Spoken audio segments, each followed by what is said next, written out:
Welcome to Hobby and Development. My name is Tyler, and in this video we're going to be taking a look at how I paint this Arvarna, and we're going to be focusing on the guns to get the most out of it, but the entire paint scheme is basically the same way, so I hope you enjoy the video.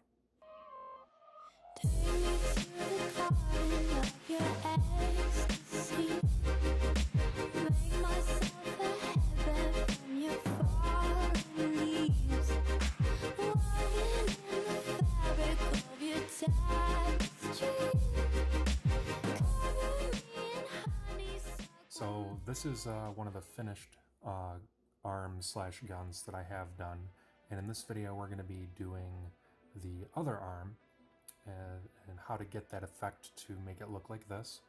And then everything basically on the main model itself is done in the same fashion. So I will be pinning these arms on when I'm done. The base was done almost in the same fashion. As you can see here, I have the unfinished gun, and I just used Everland Sunset Spray, and that's Macragge Blue that's down on the blue. And I'll put a list after this little footage segment here for the rest of the paint that you'll need.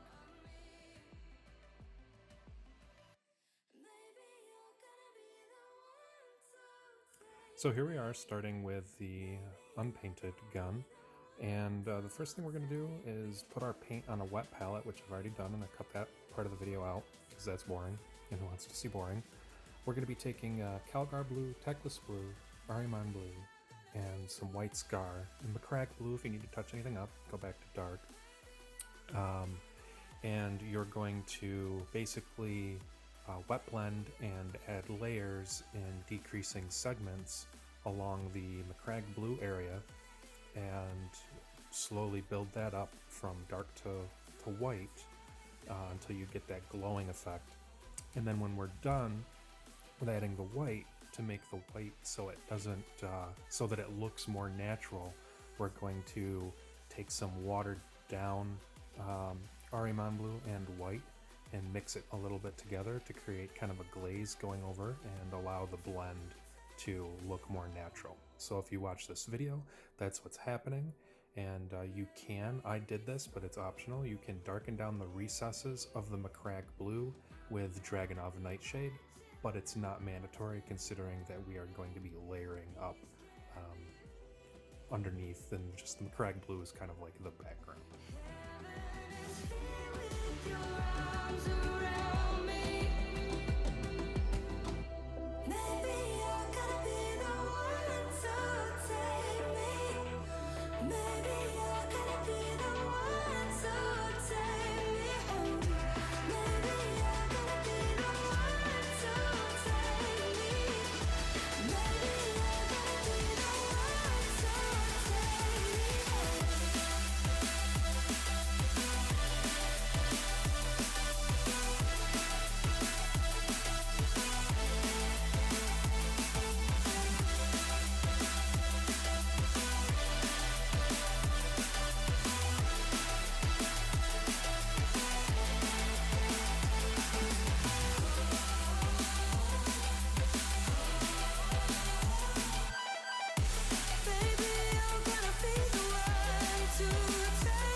With that done, you can see I go with Ardcoat, and this is my personal preference.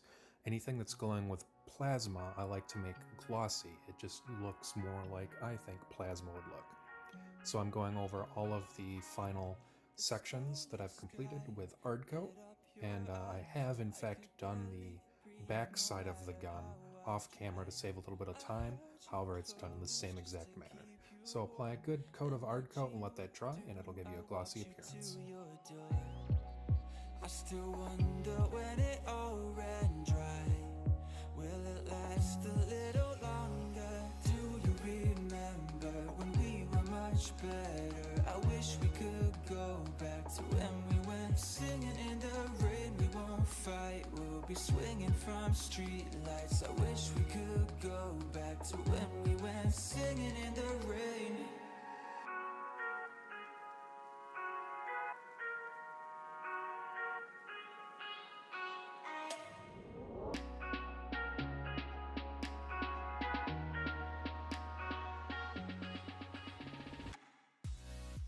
With that done, I'm going to take Ahriman Blue and I'm going to do some edge highlighting along the sections where it's glowing, and it'll allow that area to look more like it's like truly glowing. And then when I'm done with that, I take a little bit of Macragge Blue on a dry brush and I dry brush some of the areas with it as well to make it look like it's glowing. And you'll see as the video continues how the effect looks. Just me and you kiss me on my lips, just like Deb would do. I still wonder when it all ran dry. Will it last a little longer? Do you remember when we were much better? I wish we could go back to when we went singing in the rain. We won't fight, we'll be swinging from street lights. I wish we could go back to when we went singing in the rain.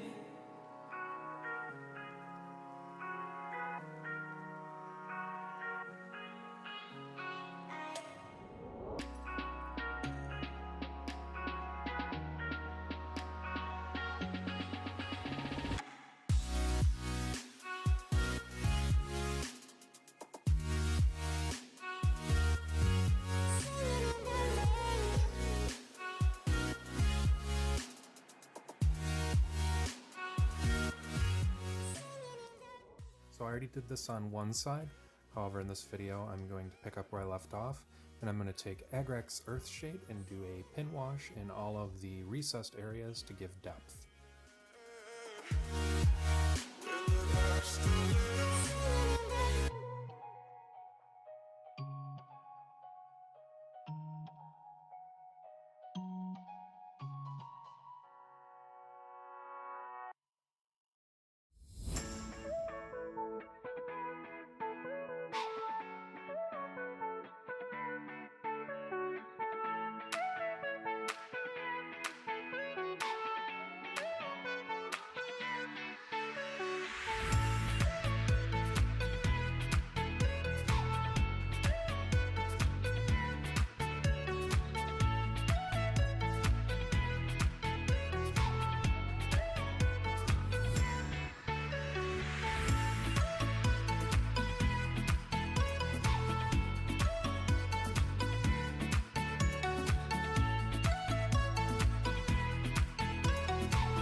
Leadbelcher going on the areas I choose to be metal.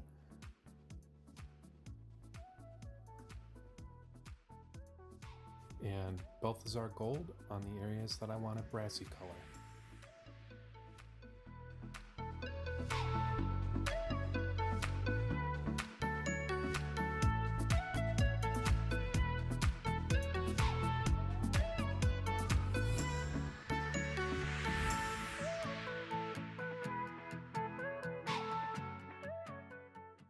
Then to add some varying color contrast, we're going to use Mephiston Red, and eventually it will be edge highlighted with Wild Rider Red.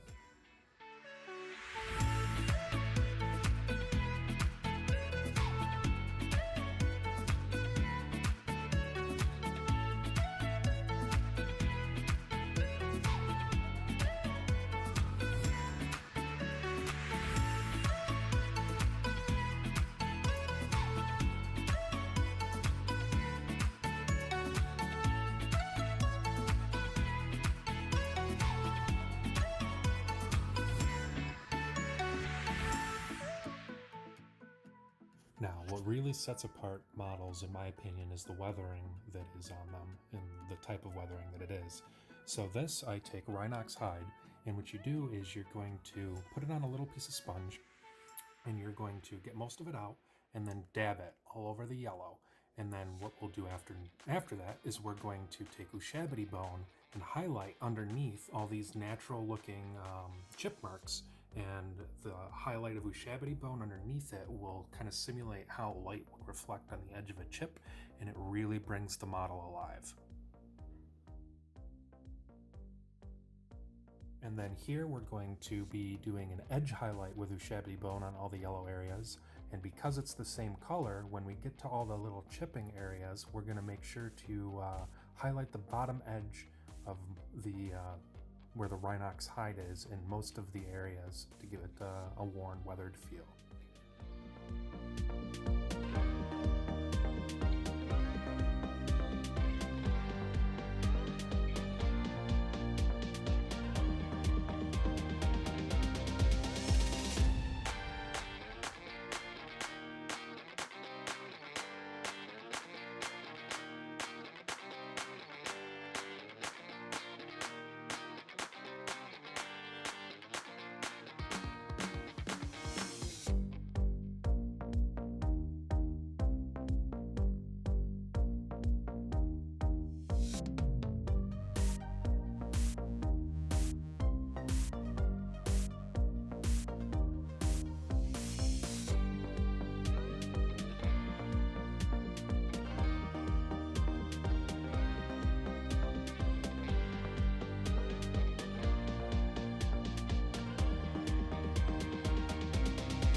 Like I mentioned earlier, Wild Rider Red will be used as an edge highlight over the Mephiston Red on the shoulder pads.